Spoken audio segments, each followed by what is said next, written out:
Salut à tous, c'est Baptiste de MGK Photographie et aujourd'hui je vous emmène avec moi sur une séance photo tout argentique avec un modèle. C'est parti!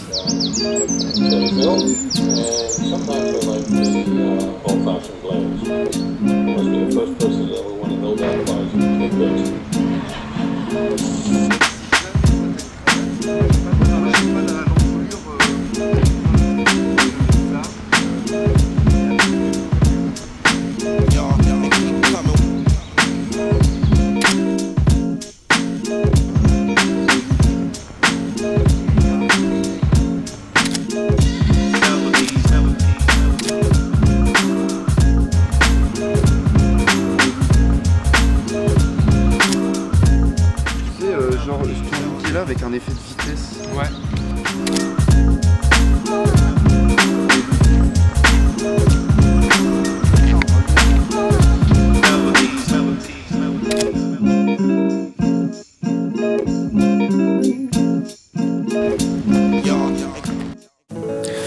Alors pour faire un petit débriefing de la séance, des côtés de ce qui s'est bien passé, de ce qui s'est moins bien passé, des conseils que je peux vous donner par rapport à ça. Alors, ce qui s'est bien passé, c'est que j'avais bien préparé la séance, j'avais repéré les lieux avant et je t'avais travaillé avec un modèle de confiance avec qui j'avais déjà travaillé auparavant.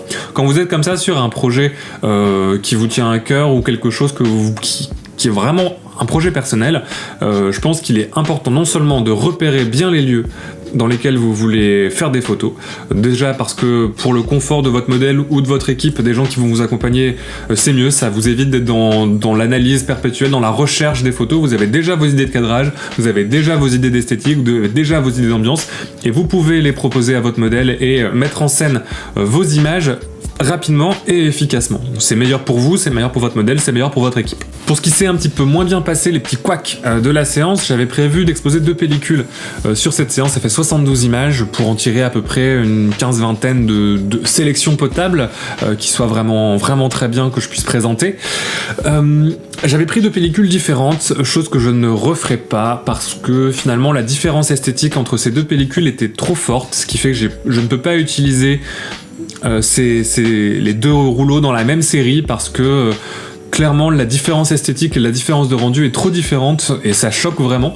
Donc la prochaine fois, je pense que je prendrai 2 pellicules exactement identiques pour avoir une continuité sur l'ensemble de la séance. Deuxième chose qui là a été un contretemps de la séance mais qui a été plutôt bien prise en main par ma préparation, c'est que j'avais choisi comme boîtier principal mon Canon A1 qui est un boîtier argentique assez ancien, fabriqué dans les années 80, c'est un appareil qui a quand même une trentaine d'années.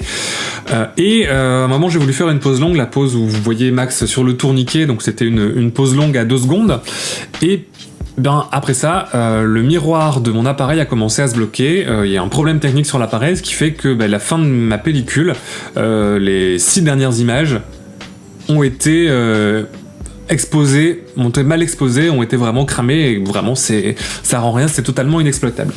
C'était à la fin de ma première pellicule. Fort heureusement, j'avais prévu avec moi de prendre un boîtier plus moderne, un Canon EOS 500, dans lequel j'ai eu la présence d'esprit de charger ma deuxième pellicule et j'ai pu continuer la séance malgré les défaillances de mon premier boîtier. Donc ça c'est une chose à penser si vous utilisez des boîtiers anciens, c'est que malgré tout, même si c'est des trucs hyper fiables etc, il peut toujours y avoir une défaillance et si vous vous retrouvez à avoir une défaillance, il faut que vous puissiez avoir une solution de secours. Soit dans la forme d'un boîtier numérique, soit dans la forme d'un boîtier argentique plus récent, donc vous êtes sûr du fonctionnement, ou en tout cas voilà. Là ce qui s'est passé c'est qu'il faisait froid, il faisait un peu humide, la pause longue a fatigué le mécanisme de mon appareil, en plus j'avais shooté déjà 30 vues en à peu près 20 minutes auparavant, donc le mécanisme avait beaucoup fonctionné. Et je pense que effectivement, si j'avais continué d'utiliser ce boîtier, non seulement mes photos auraient été ratées, mais en plus, il y a de fortes chances que j'aurais cassé l'obturateur ou le mécanisme du miroir de mon appareil photo, ce qui aurait quand même été assez dommage.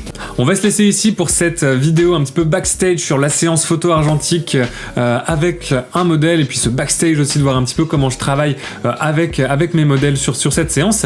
J'espère que ça t'aura plu, en tout cas de plonger dans l'arrière du décor. J'ai essayé de répondre un petit peu aux demandes qui m'avaient été faites et aux retours qui m'avaient été faits en commentaire dans les anciennes vidéos, notamment au niveau des informations sur le matériel que j'utilise en photographie. Donc là, c'était vraiment axé sur la photographie argentique. Il y a d'autres informations qui vont arriver au fur et à mesure de la vie de la chaîne. Aucun problème. N'hésite pas en tout cas à me laisser toujours tes retours et tes suggestions en commentaire. Et puis, si ça t'a plu, à t'abonner à la chaîne, voire à partager cette vidéo à tes amis photographes. Tu peux également t'abonner pour être sûr de ne pas manquer la prochaine vidéo qui arrivera la semaine prochaine. Salut tout le monde!